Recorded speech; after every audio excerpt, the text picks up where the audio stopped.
tous, merci de nous rejoindre, je suis ravie de vous retrouver. Nous sommes jeudi, il est 21h et c'est le moment de votre rendez-vous hebdomadaire avec l'économie et l'économie qui vous concerne.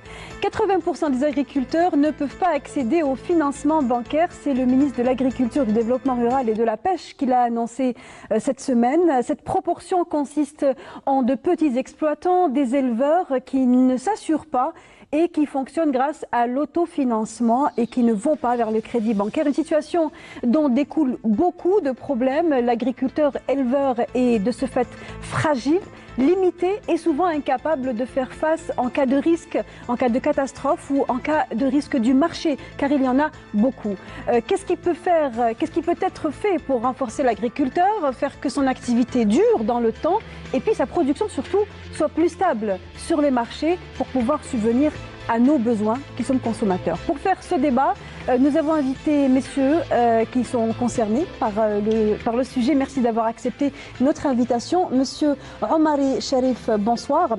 Vous êtes le directeur central de la régulation et du développement des productions agricoles au niveau du ministère de l'Agriculture, du Développement rural et de la Pêche. Merci d'être avec nous encore une fois. À vos côtés, monsieur Sharif Ben Hbelis, bonsoir. Vous êtes le directeur général de la CNMA, la Caisse nationale de mutualité agricole.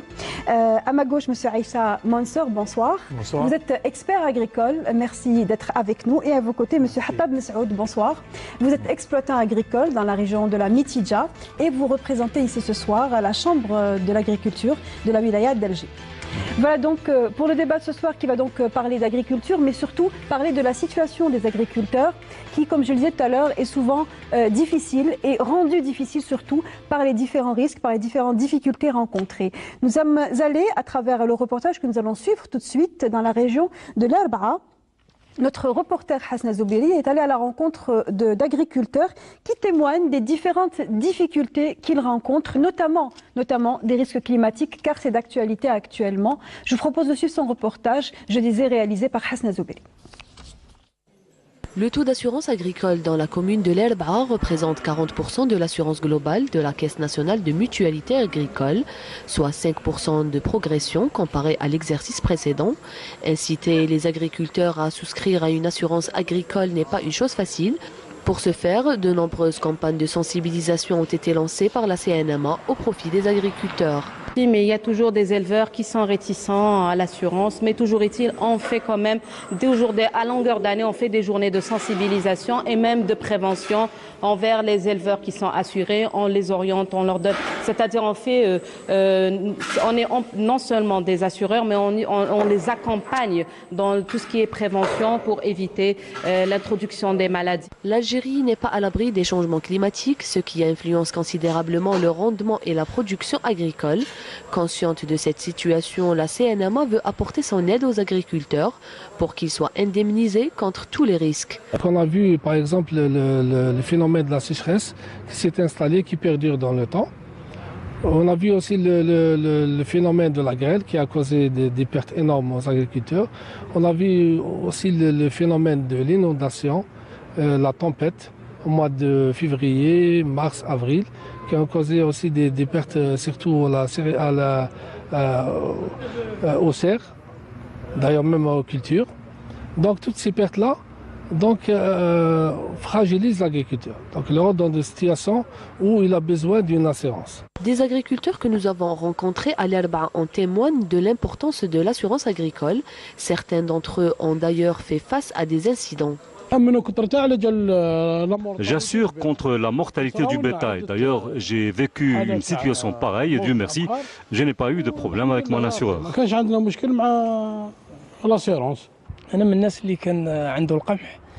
Je fais partie des agriculteurs qui ont été touchés par les incendies de juillet dernier. Alhamdoulilah, j'ai été indemnisé par la CNMA. Je conseille tous les agriculteurs à assurer leur culture.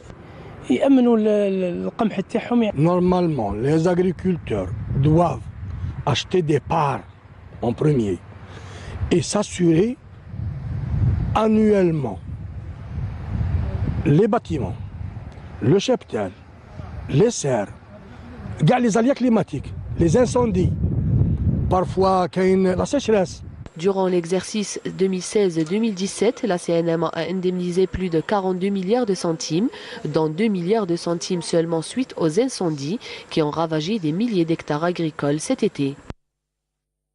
On commence donc le débat par justement la chute de Hasna Zoubiri qui parlait des feux qui ont ravagé des centaines d'hectares de différents types de plantations, notamment dans le nord du pays, pour ensuite aboutir peut-être à des solutions à travers ce débat. Donc pour déjà évaluer et estimer ou avoir une idée sur quelles sont les difficultés majeures rencontrées par les agriculteurs, les éleveurs, est-ce que le risque climatique, Omari Sherif, est précisément ce qui torture le plus ou ce qui rend la tâche plus difficile aux agriculteurs aujourd'hui? Merci madame, je voudrais vous remercier de votre invitation et du choix de la thématique. Aussi je salue nos chers téléspectateurs. Effectivement le débat sur le secteur stratégique comme un secteur de l'agriculture et notamment la question des risques et des aléas que rencontrent nos agriculteurs, c'est une question très déterminante dont on prend en considération aujourd'hui au niveau du secteur, notamment au niveau du ministère de l'Agriculture, du Développement rural et de la Pêche. Il faut dire que la production agricole, c'est une production naturellement ou biologiquement, elle est sujette à beaucoup de risques. Vous avez abordé les risques climatiques, on est à la merci d'une attaque, d'une maladie, d'une épizootie, ou bien on est en risque économique, risque sur les prix, l'effondrement des prix, la volatilité des prix. Donc il y a une panoplie de risques qu'on rencontre dans le secteur. C'est un peu caractéristique du secteur dans tous les pays du monde, c'est naturel. Et c'est pour cela, dans tous les pays du monde, et notamment en Chine ou en Algérie, il y a pas mal de procédures, pas mal de mesures qui sont prises par les pouvoirs publics. Et aussi, il y a des pratiques et des comportements qui sont prises par nos agriculteurs. Il y a des comportements de diversification des cultures. Par exemple, pour se prémunir de chute d'un prix sur un produit, nos agriculteurs, ils adoptent des stratégies de réponse, des stratégies de comportement. Ils diversifient dans le cadre de la multi-activité. On a même des ménages agricoles qui ont même des membres de ménage qui travaillent dans d'autres secteurs pour être toujours une sécurité, on ne sait jamais, pour la crise. Et aussi, même au sein des systèmes de culture de production, on a généralement des agriculteurs qui associent l'élevage avec des productions de l'arboriculture. Ce sont des éléments qui fragilisent, vous voulez dire, l'activité? Ça, c'est des réactions de comportement des agriculteurs pour se prémunir des risques, notamment des risques économiques sur les marchés agricoles. Et puis, il y a les risques maintenant qui, selon le documentaire, il y a des risques qui commencent à s'installer, c'est connu par tout le monde, c'est les risques liés au changement climatique. Et en Algérie aussi, on fait partie du monde, on fait partie de ces changements, on subit ces changements. Il y a eu des évolutions. Et puis, il y a eu des réactions d'adaptation, des réactions de se prémunir au niveau public, au niveau du pouvoir public. Et puis, il y a des réactions au niveau individuel. Et puis, reste le niveau intermédiaire, c'est des réactions collectives.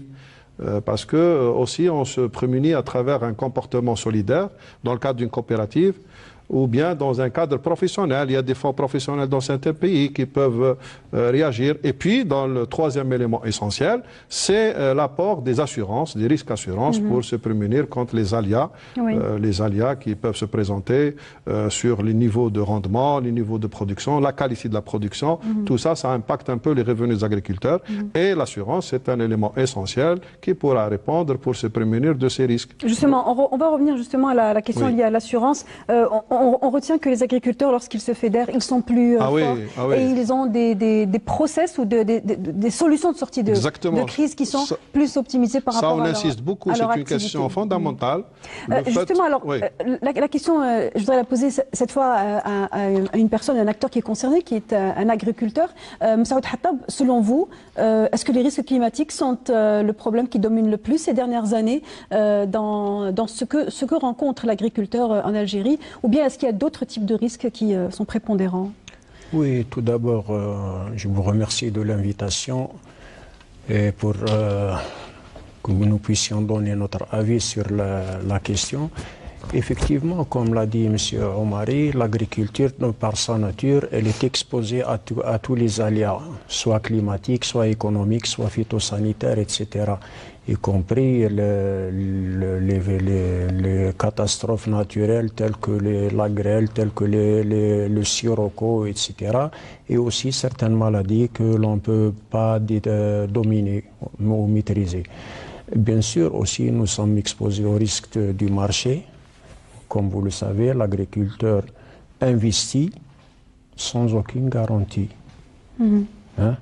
Il n'est pas sûr du résultat de son investissement si lorsque il aura vendu son produit qu'il peut s'assurer qu'il a fait quelque chose.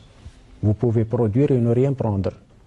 Soit le marché est saturé, soit il y a beaucoup de facteurs qui jouent dans ce domaine-là. Vous voulez dire que c'était un coup de poker annuel? Et pour un peu résoudre cette problématique, la Chambre de l'agriculture, de par sa nature, fédère les agriculteurs en son sein par l'organisation d'associations par filière.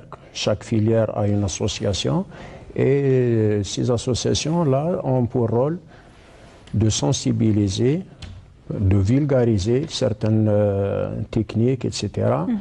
Et pour aider l'agriculteur à mieux maîtriser la situation. Oui. Et bien sûr, l'autre facteur essentiel, c'est l'assurance. L'assurance, disons que nous n'avons pas une habitude ou une culture d'assurance dans nos mœurs, parce que vous savez, l'agriculteur algérien, c'est un jeune agriculteur, ce n'est pas un agriculteur de tradition. Tous les agriculteurs les plus importants sont issus de la restructuration du secteur de l'État en faisant des concessions. C'était le droit de jouissance, maintenant c'est le droit de concession. Et bien sûr, comme vous l'avez bien dit, les agriculteurs se trouvaient un peu démunis pour faire face à la situation. Vous avez déjà résumé la situation dans votre préambule. Donc, ils faisaient face avec leurs propres moyens. Et ceci, pourquoi? Parce qu'il y a certains retards dans l'élaboration des documents, disons les arrêtés, disons les circulaires d'application pour certaines mesures qui puissent aider l'agriculteur à effectuer un partenariat pour mieux gérer l'accord, pour mieux financer, pour mieux se développer. Tout cela fait que l'agriculteur est un peu, disons... A tendance à travailler seul, a tendance à travailler seul et s'isole un peu. Nous aurions souhaité, par la même occasion, puisque vous m'en donnez l'occasion de le dire, nous aurions souhaité que certaines mesures d'application soient promulguées pour que l'agriculteur puisse aller de l'avant.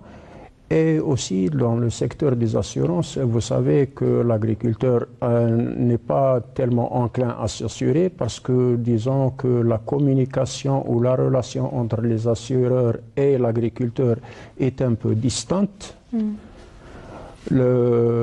Ces dernières années, la CNAMA a commencé à faire certains efforts pour se rapprocher mieux des agriculteurs. Certains agriculteurs ont accédé à l'assurance. Mais ce qui rebute un peu les agriculteurs à s'assurer, c'est un peu la diversité des produits. Des produits que propose la CNAMA. Que propose D'ailleurs, j'en ai discuté à un certain moment avec M. Benhabil sur le sujet. L'agriculteur aurait souhaité avoir une seule assurance qui couvre tous les risques. Et on va tout de suite lui donner la parole. Justement, à ce sujet-là, la CNMA, pas suffisamment diversifiée? Merci. Et au nom de la mutualité, je souhaite, je dirais, un grand bonjour à tous nos téléspectateurs. Vous savez, je vais essayer un peu de rebondir sur le thème qui est quand même un thème très important, où la CNAMA accorde toute son importance. Comment essayer de vulgariser l'assurance agricole de manière à toucher un maximum d'agriculteurs. Je crois que maintenant, on ne peut plus se contenter d'avoir un agriculteur technicien, mais un agriculteur manager et gestionnaire, où il doit intégrer la notion de la gestion des risques. C'est important.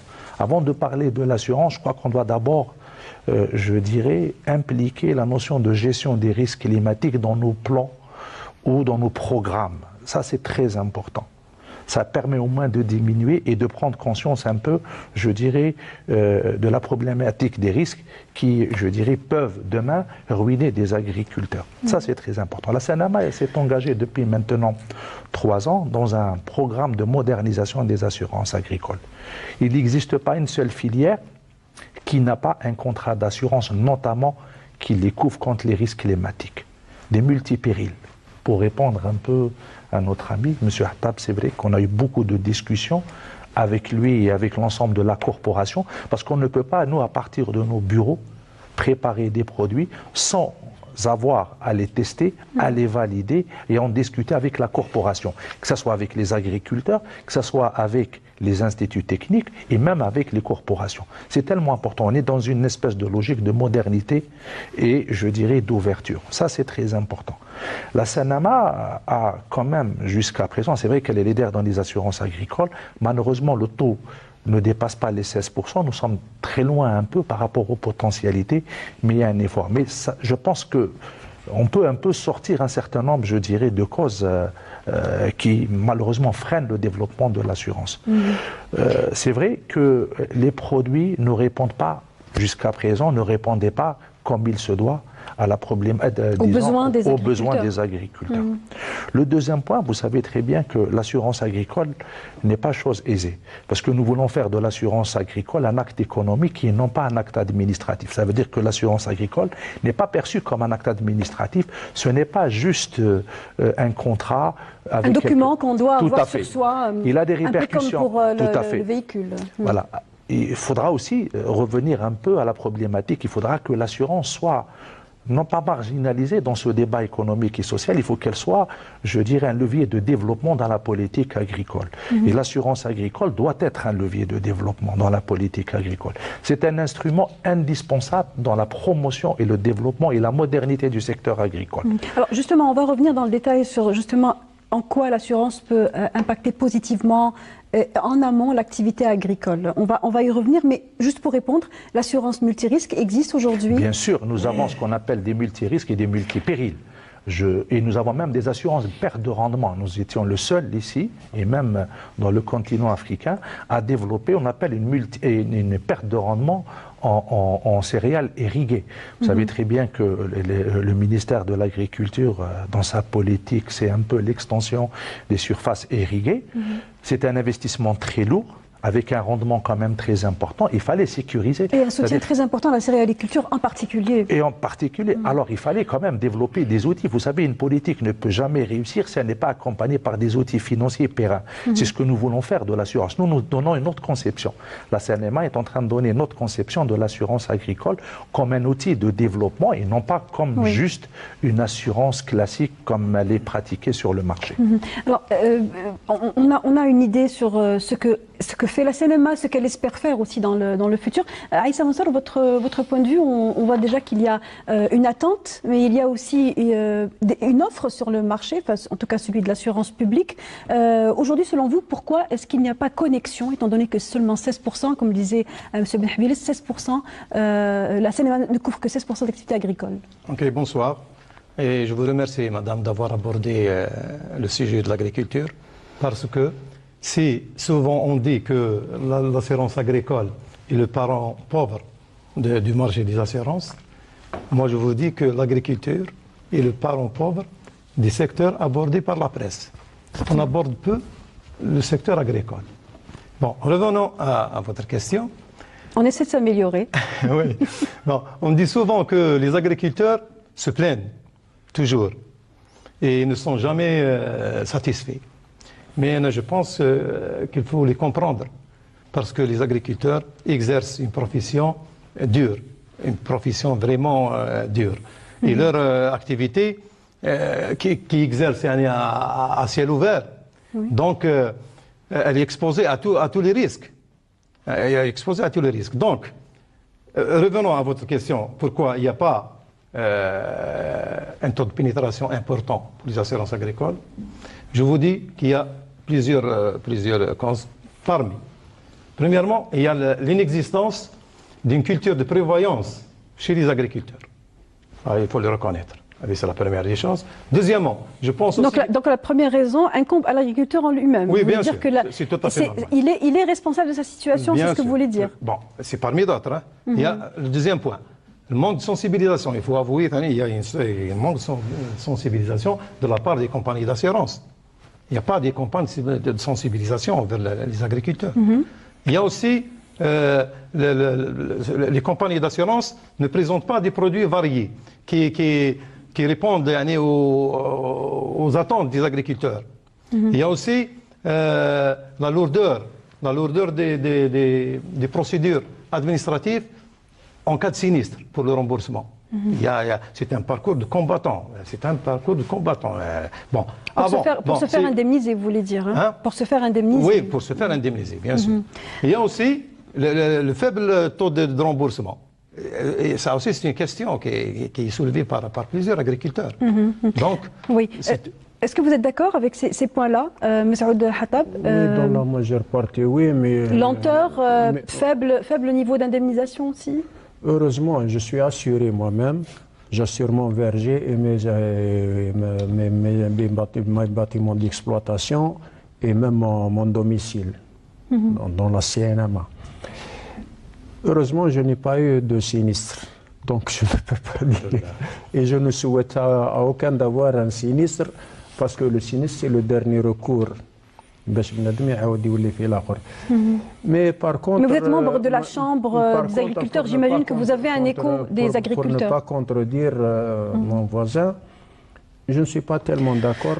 Peut-être à l'époque, oui. Actuellement, nous avons meilleure satisfaction. Meilleure satisfaction dans le traitement des choses. Et selon vous, alors pourquoi est-ce que le niveau reste toujours aussi faible? Est-ce qu'aujourd'hui... Voilà, ça c'est une autre question. La réponse? Ça c'est une autre question. L'indemnité c'est une chose, l'adhésion c'en est une autre. Je disais tout à l'heure que nous n'avions pas cette culture. Il faut penser au premier point, j'ai dit que l'agriculteur ce n'est pas un agriculteur de tradition. C'est un agriculteur, un jeune agriculteur, c'est ce que j'ai dit tout à l'heure. C'était un ouvrier agricole, c'était n'importe qui, il n'a pas la notion de gestion. Nous étions, il y avait les programmes de soutien, le programme des domaines autogérés. Donc, de cette situation à cette situation, il n'a pas évolué pour être un... Il n'y a pas déjà une culture.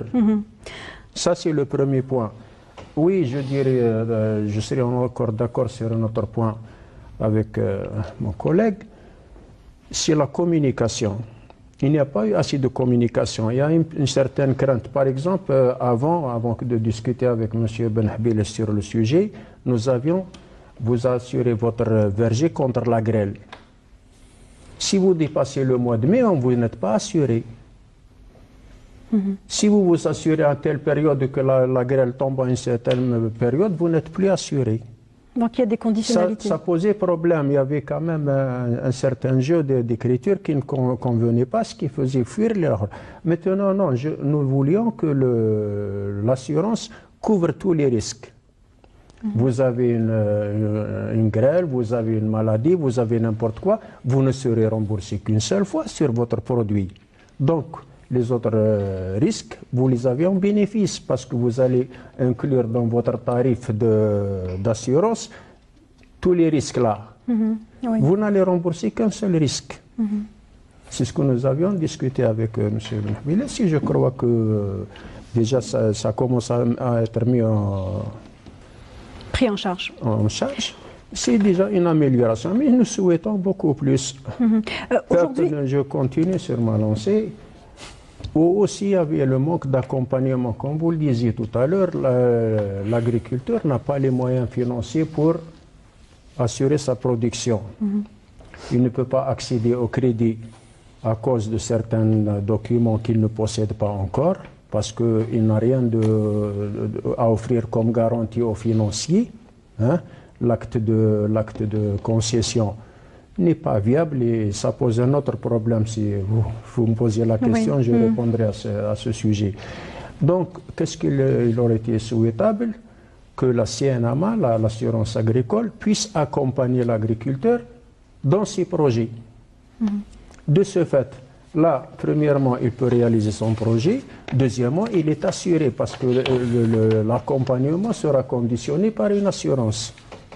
Ça fera déjà un nouveau pas et peut-être que ce sera un pas stimulateur pour que les agriculteurs puissent se rapprocher beaucoup plus de l'assurance.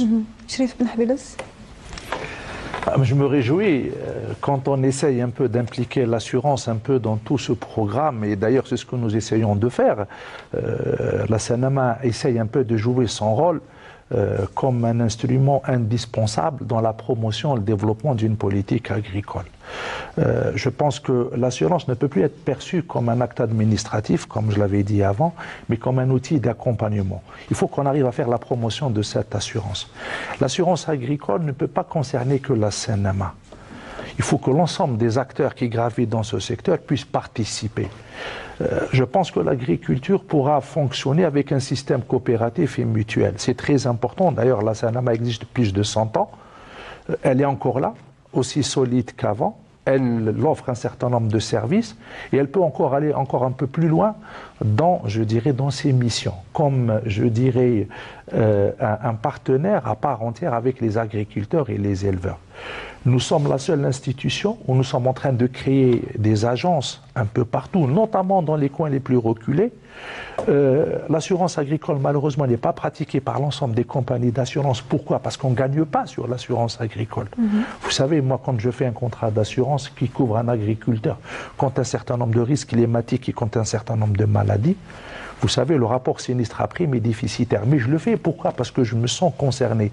Je suis quelque part responsable avec mon agriculteur. L'essentiel, qu'il puisse travailler, qu'on puisse le soulager et qu'on puisse l'accompagner. Quand un agriculteur, par exemple, a un contrat d'assurance, ce qu'on appelle, il y a une espèce de transfert. Moi, je ne prends pas le risque, mais l'agriculteur me transfère une partie ou la totalité du risque.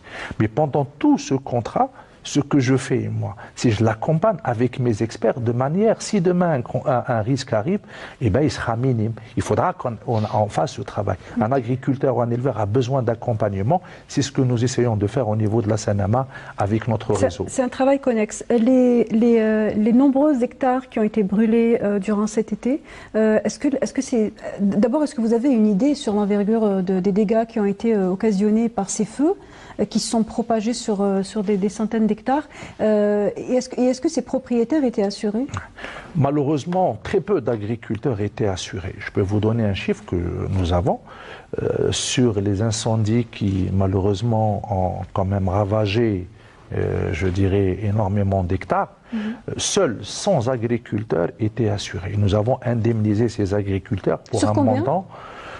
Je pense que M. Omari va vous donner un peu les chiffres exacts parce que le ministère suit de manière, je dirais, très régulière. Mais au niveau de la CNMA, sur les 14 wilayas, je crois, touchés, ou 16 wilayas touchés par les feux de forêt, malheureusement, une centaine étaient assurés. Et en l'espace, je dirais, d'une semaine, ces agriculteurs ont touché leur indemnité. Je dirais, mais nous, c'est pas le fait d'indemniser, parce que quelqu'un qui vient s'assurer, je pense qu'il faut qu'il se couvre. On aurait souhaité que l'ensemble de ces agriculteurs, on aurait soulagé un peu, je dirais, l'État, parce qu'on veut aller vers un système. Justement, alors en parlant de soulager l'État, l'État se sent évidemment concerné, puisque l'État souvent, il faut le reconnaître, vient au secours des agriculteurs dans des situations difficiles, dans des... L'histoire l'a prouvé, des crédits non payés et donc effacés, mais aussi des situations de risque ou d'accident, comme ça s'est passé cet été. L'État est là pour venir à la rescousse. Non, il faut dire, pour les risques et les incendies qu'on a vécus au cours de l'été passé, c'était concentré beaucoup plus dans les zones de montagne et ça a touché beaucoup plus les ménages ruraux, ça a touché beaucoup plus les maquis, un peu de forêt. Et, beaucoup d'arbres aussi. Hein. Oui, c'est des arbres, c'est des populations, c'est de l'olivier, un peu d'arbres qui ont été visités par les membres du gouvernement et des mesures ont été prises d'urgence pour essayer de rétablir la situation et notamment réconforter la population sur place, et des réactions d'ordre de collectivités locales, du secteur de l'agriculture, des forêts. Donc il y a eu des mécanismes de réponse et il y a eu des prises en charge rapides avec les instructions fermes de Son Excellence, Monsieur le Président de la République. Donc ça, c'était un épisode un peu conjoncturel qui est passé et c'était limité, circonscrit dans certaines zones du nord du pays, autour d'une 16 wilayas, quelque chose comme ça. Mais là où vous parlez des risques sur la céréaliculture, on a à peu près quelque chose comme 600 000 céréaliculteurs. Donc c'est important la céréaliculture en Algérie, de par la place qu'elle occupe dans la SAU. C'est presque 6 millions d'hectares. Et puis, dans la place de la production stratégique des céréales, dans le système dans le modèle de consommation. Donc, c'est quelque chose de stratégique. Et à cet effet, le ministère de l'Agriculture, chaque année, met en place un dispositif, ce qu'on appelle le guichet unique. Et là où tous les instruments d'approvisionnement de nos agriculteurs en termes de facteurs de production, en termes d'assurance, en termes de crédit RFIC, crédit de campagne, crédit fournisseur, sous l'égide de l'OAIC et de l'Office. Donc les pouvoirs publics y mettent toutes les garanties pour permettre le lancement des campagnes. Cela dit, il y a des calamités d'incendie, ça a été rappelé tout à l'heure par M. Benhabiles, pour accompagner un peu, surtout des périodes de moisson, pour bien équiper et prendre les bonnes mesures, les bonnes pratiques pour éviter ces risques qui sont liés à des incendies qui peuvent se déclarer un peu partout, surtout dans des périodes de forte chaleur. Donc le risque feu est en train de revenir et de manière plus prépondérante chaque été. Oui. C'est un phénomène qui est en train de s'installer en Algérie, est-ce qu'on peut le dire ? Oui, c'est un phénomène récurrent parce que c'est un phénomène qui est lié aussi au changement climatique. Il y a une augmentation de la chaleur, il y a un effet de serre. On compte à peu près sur quelques années, on a plus de 2 degrés de Celsius en Algérie qui augmente, ça fait les 20 dernières années. Et donc, c'est quelque chose qui s'installe. Et c'est pour cela qu'on doit prendre les mesures appropriées des comportements de nos agriculteurs. Notre ami l'a parlé de déficit en termes de communication et de vulgarisation. Et c'est ça qu'on est en train de rétablir, nous, au niveau du ministère de l'Agriculture, avec l'ensemble des instituts concernés, et notamment avec la profession, avec la Chambre d'agriculture, avec l'Union des paysans. Donc, tous ces organisations, ils sont mobilisés pour essayer d'être dans l'anticipation et dans la prévoyance. Et tout à l'heure, si vous me permettez, on parle de prévoyance de nos agriculteurs. Il ne faut pas sous-estimer nos agriculteurs. Hein. C'est des agriculteurs qui ont de l'histoire, ils sont traditionnels, ils ont de la stratégie. Il n'y a pas plus stratège qu'un agriculteur. Peut-être les systèmes de prévoyance, c'est des systèmes, on parle d'un système officiel ou formel. Mais les comportements, les stratégies de réponse de nos agriculteurs, même s'ils ne sont pas formels, c'est des stratégies très intelligentes et très rusées. Et ils prennent leur prévoyance en diversifiant notre ami l'agriculteur. Il bien parler de l'arboriculture, d'un verger, de l'étable, et parce qu'il a compris... Mais pas d'assurance, pas de crédit. Oui, l'assurance, justement, c'est une dynamique qui vient de se développer. Ça fait partie de la mentalité. M. Benhabiles, il a bien dit, ça fait 3 ans que la dynamique, elle s'installe. Il y a eu vraiment un focus sur ça. Et je pense que les premiers résultats, ils sont là. Et ils sont en train de s'adapter par rapport aux besoins des risques adaptés et des comportements pour bien avoir un taux de pénétration très élevé. Et je pense, dans les années qui vont venir, avec une concurrence aidant, parce qu'on a parlé de la concurrence des organismes assureurs, c'est un gisement, c'est un marché très très important. Et même au niveau des pouvoirs publics, on est en train de prendre les choses en main pour essayer de mettre à la disposition de nos agriculteurs ces systèmes d'assurance qui peuvent les prémunir de tous les risques possibles. Vous avez parlé de comportement, Chef Hamari. Je voudrais poser une question, mais sans vouloir ni lancer la balle, ni stigmatiser les agriculteurs. Mais il est dit aussi que dans les comportements des agriculteurs, il y a du vice. Et dans ces épisodes de feu, en tout cas, des agriculteurs ont témoigné à la reporter qui s'est déplacée sur le terrain des situations où les agriculteurs ont eux-mêmes occasionné des feux sur leur propre plantation. Est-ce que c'est réel ou bien est-ce que cela relève du fantasme? Beaucoup de gens considèrent que les agriculteurs mettent en échec leur propre production, d'une part peut-être pour toucher l'argent de l'assurance ou peut-être dans un autre objectif, celui de prétendre à l'aide de l'État, puisque la main de l'État est toujours tendue. Si vous croyez ça, je pense que c'est du diabolisme, diaboliser l'agriculteur. Ce serait diabolique de faire ça. Et s'il y a quelqu'un qui l'a fait, ce n'est pas un agriculteur. Ce n'est pas un agriculteur. Son origine, sa racine, ce n'est pas l'agriculteur. C'est autre chose qu'on ne peut pas qualifier. Un agriculteur, déjà la notion d'agriculteur, c'est de lier la personne à sa terre. Oui. Et je ne sais pas si vous connaissez quelqu'un qui va brûler sa mère, sauf si c'est un fou. Je crois avoir répondu à cette question-là. Je crois que c'est des fantasmes plutôt qu'autre chose. Très bien. Aïssa Mansour. Je dirais ce qu'il a dit, parce que je pense que celui qui brûle Sa production, mais y a-t-il un caractère, pas un agriculteur, y a-t-il un caractère criminel au feu? Ça s'est étendu, ça a duré longtemps et ça a touché énormément de plantations. C'est au service concerné de déterminer les causes des feux de forêt. Quand même, c'est pas aux agriculteurs. Oui. Donc, il y a ceux qui veulent diaboliser. Oui, c'est criminel. Oui, mais l'auteur. Si vous dites que l'agriculteur c'est l'auteur, là c'est une autre période. Je posais la question. C'est criminel, oui c'est criminel. Si ça a été provoqué par l'homme, c'est criminel. Mais pas par l'agriculteur. Oui. C'est inconcevable. Très bien. Vous avez répondu à la question. On parle d'aide de l'État. Oui. Et il se dit dans le domaine de l'assurance que l'assurance peut être mise en échec lorsqu'il y a superposition d'aide de l'État, c'est-à-dire lorsqu'il y a superposition de formules de soutien aux agriculteurs. Cela peut rendre difficile l'accès à l'assurance de la part de l'agriculteur. Est-ce que j'ai raison ou est-ce que j'ai tort? Vous savez, l'essentiel, c'est d'asseoir un système qui puisse répondre aux préoccupations de l'agriculteur et arriver à la sécurité alimentaire. Je pense qu'on peut faire un espèce de petit bilan. Quand on voit un peu les chiffres qui sont annoncés, c'est vrai qu'il y a peu d'engouement à l'assurance d'une manière générale, hein, et bien sûr à l'assurance agricole. Et quand on essaye un peu de voir quelles sont les causes, et on essaye un peu d'aller un peu plus loin dans notre raisonnement, on se dit, à un moment donné, qu'il peut-être, il serait maintenant opportun d'aller et réformer, mettre en place un système beaucoup plus viable, beaucoup plus intéressant, où l'ensemble des parties vont trouver un intérêt. D'abord les agriculteurs, l'État et la communauté de l'assurance. Ça, c'est très important. Comment on peut asseoir un système comme ça existe un peu partout? Il ne faut pas oublier que l'État a toujours participé activement et quelque part il a financé d'une manière indirecte l'assurance puisqu'il a toujours lui supporté un peu face à un certain nombre de calamités la totalité des sinistres et on l'a vu. Vous avez parlé tout à l'heure des feux de forêt. Juste avant il y a eu des inondations, il y a eu de la grêle et il y a eu de la sécheresse dans le même mois. C'est quand même...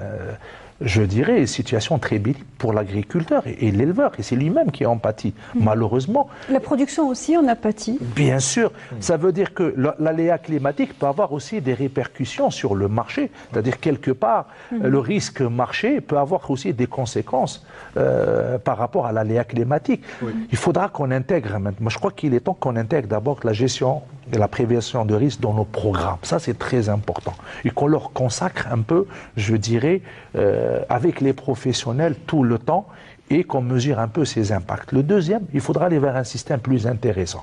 Nous, ce que nous essayons de faire au niveau de la CNMA, c'est de faire une espèce de proposition, en tous les cas que le ministre de l'Agriculture suit avec beaucoup d'attention, c'est de dire qu'au lieu que l'État arrive à la fin, ça serait bien peut-être qu'il puisse un peu aider la corporation agricole dans la prime. Ça permet un peu de soulager. Et à partir de là, quand il y a un sinistre, laissons les assureurs prendre en charge dans l'évaluation et dans le remboursement. Et ça permettra aussi à d'autres assureurs privés de notamment, qui ne s'impliquent pas suffisamment aujourd'hui. C'est ça, le système doit s'articuler sur l'ensemble. Nous n'avons pas cette... je dirais, dire que nous sommes les seuls et on voudrait que ce système profite qu'à la scène. Bien au contraire, nous sommes une mutuelle. Nous avons une autre logique. Et nous voulons fonctionner avec cette logique de mutuelle et de mutualisme au service de l'agriculture et de l'agriculteur. Mais on peut fédérer, on peut faciliter la venue de ces compagnies d'assurance vers ce risque en leur donnant un maximum de garanties. Vous savez, je l'ai dit tout à l'heure, le risque, la prise en charge d'un risque climatique n'est pas quelque chose d'aisé. Son impact et son coût risque d'être énorme, parce qu'il faut avoir des capacités financières et techniques importantes, que ce soit dans le marché, et il y a même des techniques... Et qui mériteraient d'être partagées, enfin, qui serait plus facile de partager d'autres compagnies. Vous savez, pardon... je voulais poser la question justement par rapport à la subvention à la prime. Aujourd'hui, qu'est-ce qui fait que l'État ne procède pas à la subvention à la prime, mais qu'en parallèle, comme je disais, il aide en amont à différentes étapes de circuit de production ou de production de l'agriculteur? Vous savez, peut-être il faut rappeler certaines données que depuis 2000, notamment dans le cadre du PNDA, dans le programme de M. le Président, L'État a mis à la disposition des agriculteurs et du secteur beaucoup de sommes importantes. Il y avait plus de 1000 milliards de dinars qui a été mis sous forme d'équipement à des fonds de soutien durant la dernière, depuis 2000 à ce jour. Donc c'est des sommes importantes pour soutenir les agriculteurs, soutenir l'activité agricole, surtout dans les filières stratégiques. Donc il y a eu beaucoup de soutien qui a été mis à la disposition, ce qui a permis et a impacté positivement la production agricole. Le taux de croissance il est très important dans certaines filières. C'est un taux qui part de 300 à 1000%. Donc les exemples ils sont là. Et puis le taux de contribution du secteur dans le PIB, il est l'un des secteurs les plus importants. Et aujourd'hui on est appelé encore à être plus efficace et plus percutant parce qu'on doit jouer un rôle essentiel dans la diversification de notre économie. Les agriculteurs ils ont relevé le défi. L'accompagnement de l'État il est là. Peut-être là il faut explorer ce que viennent de dire nos amis. Comment essayer de trouver des mécanismes efficaces pour permettre la généralisation de cette culture d'assurance. Donc il y a un aspect soutien à examiner avec les dispositifs qui existent. Et puis il y a un aspect très important parce qu'on a parlé d'aspect culturel, de mentalité. Donc il y a un aspect marketing, un aspect de vulgarisation, d'information. Là, si vous voulez, je reviens sur les aspects de changement climatique parce que nos téléspectateurs, notamment nos consommateurs, récemment il y avait un petit épisode sur la tomate. Il y avait un manque un petit peu sur le marché de la tomate et ils oublient que grâce à ces... Un manque et une flambée des prix aussi, qui n'est pas négligeable. Il y avait des flambées des prix et puis il y avait des baisses des prix l'année passée en même période pour la tomate. Oui. Et moi, j'ai eu à superviser ces situations. Au mois d'août, il y avait un choc thermique, il y avait beaucoup de chaleur, tellement de chaleur que nos agriculteurs, ils ont perdu leur production de tomates, qui était en pleine récolte. Et donc, ça s'est répercuté sur la réduction de l'offre. L'année passée, dans une région du sud, à Ouadsouf, et avec Biskra, on est dans des systèmes de serre, donc c'est des charges et du coup. À Ouadsouf, nos agriculteurs, ils ont planté de la tomate, et c'est une tomate de saison qui devrait s'arrêter à un certain moment.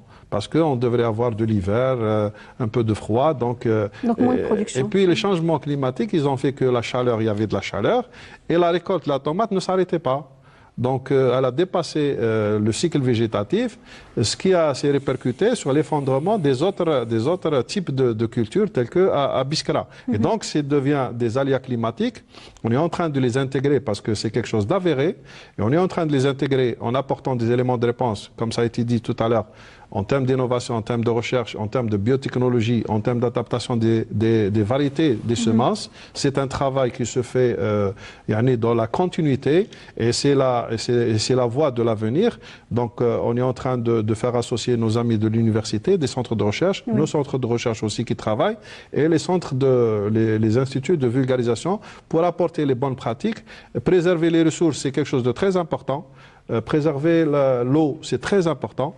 Et il faut rappeler que ça a été consacré récemment dans la nouvelle constitution de 2016. Il y a un article 19 qui consacre pour la première fois la préservation des ressources et la rationalité ou la rationalisation de l'utilisation de ces ressources pour les préserver pour les générations futures. Oui, oui. Donc ça, c'est quelque chose qui est une responsabilité civile de l'État et de la société. Il n'y a pas que les producteurs. Alors, vous avez parlé tout à l'heure de risque. On parle de risque climatique, mais on parle aussi de risque du marché. Oui. C'est aussi un paramètre qui est très important pour l'agriculteur. Aujourd'hui, question simple pour vous deux, monsieur. Est-ce qu'aujourd'hui, il est rentable d'être un agriculteur? Vous parliez tout à l'heure au début du débat, monsieur Hattab, du fait que l'agriculteur n'est jamais sûr comment l'année se termine, comment la saison se termine. Oui, ce n'est un secret pour personne. L'agriculture, c'est sa nature. Le produit agricole, sa première caractéristique, c'est un produit périssable. La donnée du marché, est-ce que c'est quelque chose qui est capable, est-ce qu'il est possible de maîtriser surtout? Je continue sur mon explication pour que vous puissiez comprendre. Il faudrait que je vous donne les données. Je dis le produit agricole, c'est un produit périssable que l'on peut stocker difficilement, particulièrement pour certains produits. Donc, il est à la merci de l'offre et de la demande. C'est la demande qui conditionne le prix.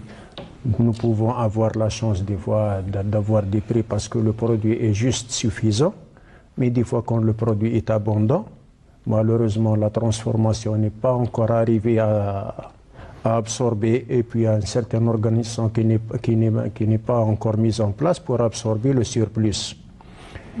Et c'est ça qui fait que l'agriculteur est toujours dépendant du marché.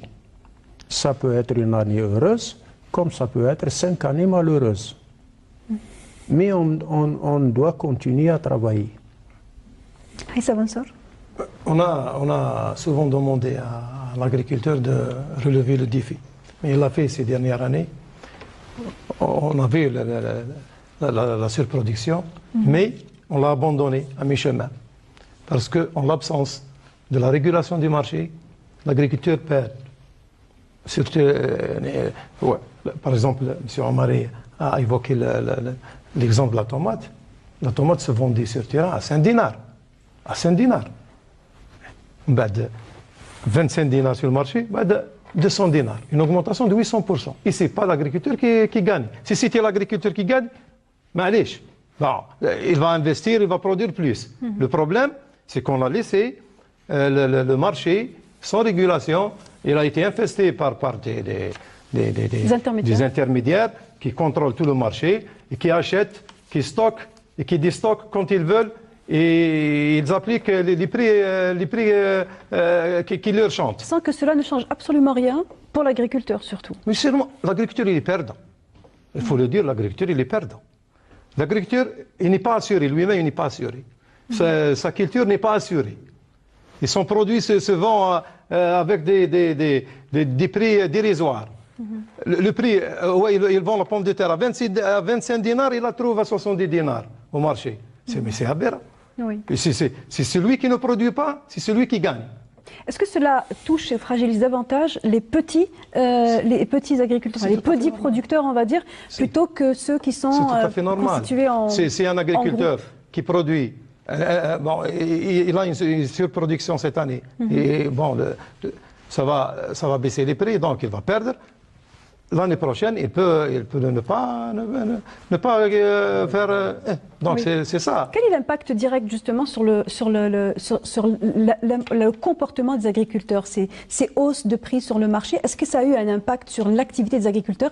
Est-ce qu'ils ont réagi de changer d'activité peut-être, changer ou peut-être additionner, comme vous le disiez tout à l'heure, des activités parallèles pour pouvoir se retrouver? Changer d'activité, non, parce qu'il ne peut pas faire autre chose que. Non, changer de type de plantation un peu. Ça arrive, ça arrive. Des fois, comme on dit, à chat échaudé, je ne sais pas comment. Craindre l'eau froide, oui. Des fois, quand on fait de la pomme de terre et puis quand on se casse les dents, on ne refait pas la même chose. Oui, donc il change de type de culture l'année prochaine. Puis l'année suivante, on essaie de refaire beaucoup plus. C'est un cycle vicieux. Vicieux, oui. C'est pour ça que l'agriculteur ne peut pas changer d'activité. Et c'est pour cela qu'on a besoin des agriculteurs, surtout les petits, de s'organiser sous forme de coopérative, comme ça a été rappelé, c'est une réponse ou association. Et puis il y a les conseils interprofessionnels de filières. Il y a des lieux de concertation, d'équilibre et tout ça. Ça se passe un peu partout comme ça. Et c'est ce qu'on est en train de favoriser aujourd'hui pour la construction de ces filières et le fonctionnement de ces chaînes de valeur. Donc, et puis, il faut pas oublier qu'il y a un fonctionnement du marché un peu particulier, il y a un espace informel qui échappe un petit peu à la régulation. Et c'est pour ça qu'on est en train de faire des concertations avec nos homologues du ministère du Commerce et de l'Intérieur pour essayer de mettre des éléments de réponse pour préserver les revenus des agriculteurs. Parce que les agriculteurs, ils sont des preneurs de prix, ils ne sont pas des faiseurs de prix. Ils sont loin des marchés, ils sont loin de l'information. Et donc, c'est des taker prize. Qu'est-ce que vous pouvez faire justement pour Donc, ce qu'on est en train de faire, c'est de les aider à s'organiser déjà. L'État a investi pour l'accompagnement dans les chambres de froide au sein des exploitations, c'est pour un peu conserver leurs produits. Et s'ils vont être collectifs ou en groupe, ils auront un meilleur pouvoir de négociation vis-à-vis des acheteurs ou des commerçants. Donc c'est ce qui a été fait dans les pays développés. Je vous donne l'exemple de la Hollande sur les chiffres d'affaires des fruits et légumes. C'est 80%, c'est les coopératives. Et ensuite, il y a les fédérations des coopératives, et ainsi de suite. Là où on est en train de s'approvisionner de la poudre de lait, C'est la plus grande coopérative, c'est une coopérative néo-zélandaise qui nous approvisionne. C'est une association de producteurs. Et donc, quand on est atomisé dans la nature, nous, on est en train de développer ce discours et ce travail de vulgarisation. Et ça commence à tenir dans la collecte du lait, dans la production de la pomme de terre, dans les négociations dans certaines régions. Parce que les agriculteurs, ils créent la valeur. Mais le fait de fonctionnement de ce système de distribution, ça leur échappe beaucoup de choses, beaucoup de valeurs. Et donc, ça impacte les revenus. Et c'est pour cela qu'ils ont recours à d'autres types d'interventions, de diversification de leur culture, des comportements stratégiques pour trouver des adaptations par rapport à ces fonctionnements et des aléas du marché. En tous les cas, les aléas de marché, ça existe un peu partout. Mais c'est les réponses qui diffèrent. Oui. C'est tout à fait naturel, le marché de l'agriculture, il faut le réguler, il faut le stabiliser, mais l'organisation professionnelle, soit des producteurs, soit des commerçants, même des associations de consommateurs, quand ces institutions ils sont là, ils aident beaucoup les systèmes de régulation publique, parce que l'administration toute seule ne peut pas apporter tous les éléments de réponse. Donc voilà. Oui, la question, la prochaine est pour vous, Aïssa Mansour. Est-ce qu'aujourd'hui on peut considérer que les agriculteurs sont réticents à aller vers le système de coopérative, ou bien c'est simplement, encore une fois, par manque d'information ou peut-être de courage d'aller se fédérer dans une coopérative? Avant de vous répondre, je veux bien ajouter quelque chose sur ce qui se passe dans les marchés. Au marché actuellement, je pense que les économistes les plus avertis ne peuvent pas expliquer ce qui se passe vraiment. Des augmentations de 800% en l'espace de 10-15 jours. C'est incroyable ce qui se passe. Comment on parle de l'autosuffisance? C'est vrai que ces petits agriculteurs ont assuré une certaine autosuffisance alimentaire en culture maraîchère. Mais quel est l'intérêt de cette autosuffisance si les produits sont inaccessibles pour une grande frange des consommateurs? C'est là le problème. Oui. C'est là le problème. De dire à l'agriculteur de s'organiser, oui, c'est bien, c'est vrai. Mais il faut le protéger. Il faut l'accompagner, il ne faut pas le laisser à mi-chemin. On lui demande de relever le défi, il le fait, et finalement, on se retire. Vous considérez que ce sont les autorités, c'est les responsables du commerce en gros, c'est ça, peut-être aussi de l'agriculteur qui en fait se retire, vous voulez dire qu'ils ne font pas leur rôle? Madame, il faut réguler le marché. L'agriculteur, il produit, mais il faut réguler le marché afin qu'il ne perde pas pour protéger le revenu de l'agriculteur et protéger le pouvoir d'achat des consommateurs. C'est le problème qui se pose. C'est ce qui se passe, c'est quelque chose d'inédit. Ce qui se passe actuellement dans le marché, c'est quelque chose d'inédit. Et qui est nuisible surtout pour les agriculteurs. Bien sûr, c'est nuisible. Et ça altère même la sécurité alimentaire. Si on ne peut pas accéder à des produits alimentaires de première nécessité, on ne peut pas parler de sécurité alimentaire. Oui. Aujourd'hui, est-ce qu'on peut dire qu'on est, juste pour réagir par rapport à ce que vient de dire Aïssa Mansour, on est dans un épisode haussière ou bien est-ce que c'est quelque chose qui est prêt à s'installer dans le temps? Depuis les dernières années, comme ça a été dit, il y a une croissance qui est là, qui est soutenue de production. Il y a une amélioration dans les offres des différentes filières, différentes productions, notamment dans le maraîchage. On le voit sur la pomme de terre, sur pas mal de produits. Mais actuellement, les prix ne traduisent pas cet effort. Actuellement, c'est une conjoncture. C'est tout à fait normal. On est en sortie de saison, on est en transition de saison. L'arrière-saison va rentrer début novembre. On aura beaucoup de récoltes qui vont arriver parce que nos agriculteurs, ils ont planté suffisamment, soit de pommes de terre, soit de tomates, soit d'autres produits du maraîchage. Et puis on a des régions du sud, heureusement qu'on a du sud qui vient en contre-saison, à Biskra ou la Ouetsouf ou la Adrar.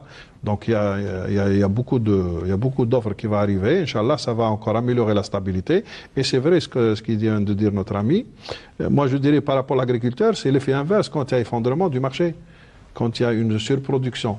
Et c'est pour ça qu'on est en train de travailler. Et la dernière fois, à l'occasion, dans le forum du FCE, le ministre il a rappelé le besoin d'accompagner cette dynamique de production avec une dynamique d'investissement dans les créneaux porteurs. Il faut accompagner cet effort qui a été fait par nos agriculteurs et accompagné, soutenu par l'État. Il faut maintenant qu'on passe, parce que dans les années prochaines, on aura à avoir des excédents à réaliser parce que nos agriculteurs ils commencent à maîtriser, nos espaces ils sont là. Les excédents vont aussi fragiliser donc l'activité. c'est une opportunité pour conserver cette production, pour la valoriser et pourquoi pas pour la mettre à l'extérieur ou pour la mettre hors saison, pour approvisionner régulièrement les marchés. Donc ça, on est en train de travailler pour promouvoir l'investissement.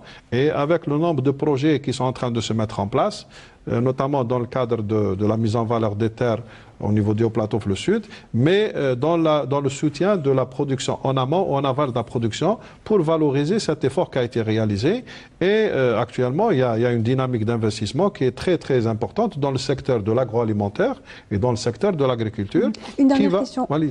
Une dernière question, il nous reste encore 2 minutes pour vous, monsieur, et monsieur Hattab, pour terminer. Aujourd'hui, la solution est dans le rassemblement, dans les coopératives, selon vous, la solution pour améliorer la situation, la santé de l'agriculteur?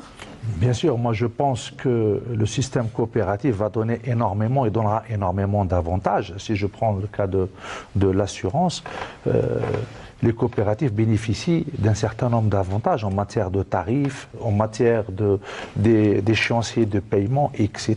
Même en matière de gestion et prévention du risque, c'est plus facile d'approcher une communauté que d'approcher les agriculteurs un par un.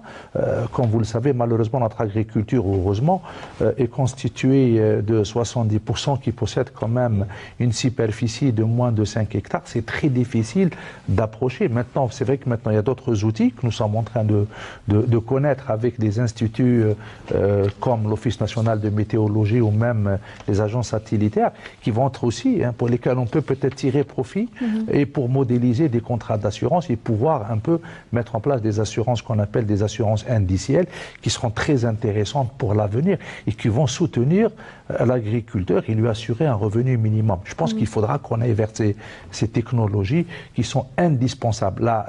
L'agriculture doit se moderniser, elle est en train de le faire. L'assurance aussi peut contribuer à cette modernité et c'est à nous. Et l'autre point, peut-être qu'on n'en a pas beaucoup discuté, je dirais, durant cette émission, c'est vrai que les risques climatiques influent énormément sur la production agricole et sur les agriculteurs. Il ne faut pas oublier aussi que la protection sociale est aussi très importante pour préserver la famille de l'agriculteur. C'est aussi un autre débat. La Kalla Sanama essaye d'apporter aussi un certain nombre de réponses, mais c'est aussi important qu'on essaiera d'aborder dans un prochain thème. Je pense que c'est aussi important d'aborder aussi la protection sociale de l'agriculteur, parce qu'il a aussi besoin de se protéger, de protéger sa famille, parce qu'on dit qu'il y a de moins en moins de main-d'œuvre. Je pense qu'un système social bien fait peut-être un élément peut répondre, bien sûr. Un dernier mot, M. Hattab, au sujet de l'importance et de l'intérêt de se constituer en coopérative. Il est évident que l'union fait la force, et ce à quoi s'attelle la Chambre de l'agriculture pour créer cet événement. La Chambre de l'agriculture, elle a été conçue pour ça, justement pour regrouper les agriculteurs. Déjà, on a commencé par les associations, puis par les interprofessionnels, ce qui veut dire qu'il y a un travail déjà sur le terrain. Et le résultat, chaque Algérien peut en témoigner. En 62, nous étions 10 millions, nous n'arrivions pas avec les grandes surfaces que nous avions à nous nourrir. Aujourd'hui, nous sommes 40 millions et avec moins de surface, et nous avons le produit à longueur d'année. Il reste une question de prix et de marché. C'est un autre problème, ce n'est pas le problème de l'agriculteur, parce que nous ne sommes pas des commerçants, nous sommes des producteurs. Là, je renvoie la balle à d'autres services. Et la balle est renvoyée. Merci à vous, M. Hattab. Je rappelle que vous êtes exploitant agricole, membre de la Chambre d'agriculture de la Wilaya d'Alger. Merci à Issa Mansour. Vous ne m'avez pas donné le dernier mot, madame. Oui, car le temps est terminé malheureusement. Mais allez-y, quelques mots, allez-y, quelques secondes nous restent. Le plus grand problème de l'agriculture algérienne, c'est le morcellement des terres agricoles. C'est tout à fait normal parce que notre agriculture est caractérisée par des petites exploitations, des petits agriculteurs. Mais ce sont ces petits agriculteurs qui nous ont assuré une certaine autosuffisance alimentaire. C'est ces agriculteurs-là qu'il faut accompagner, qu'il faut soutenir et qu'il faut soutenir. Voilà. Qu'il ne faut pas laisser tomber, qu'il faut peut-être appeler à se fondre dans une coopérative. Vous n'êtes pas d'accord avec non, c'est bien sûr. Terminer l'idée au moins. Non, oui, les coopératives, c'est très important. D'ailleurs, l'État encourage la création des coopératives. D'ailleurs, les taux de soutien pour le matériel agricole, par exemple, c'est plus élevé pour une coopérative qu'à titre individuel. C'est tout à fait normal. Non, c'est impératif. Non, c'est tout à fait normal. Oui, merci Aïssa Mansour. Je rappelle que vous êtes expert agricole. Merci d'avoir été avec nous dans ce débat. Merci Cherif Benhaboulis, directeur général de la CNMA, et merci Cherif Omari, directeur central de la régulation et du développement des productions agricoles. Le temps qui nous est imparti est terminé malheureusement. On a fait à peu près 1 heure. Merci à vous de nous avoir suivis jusqu'au bout. Retrouvez-nous sur notre page Facebook, La Semaine Éco. On se retrouve jeudi prochain pour une nouvelle thématique de l'économie nationale. Très bonne soirée à tous.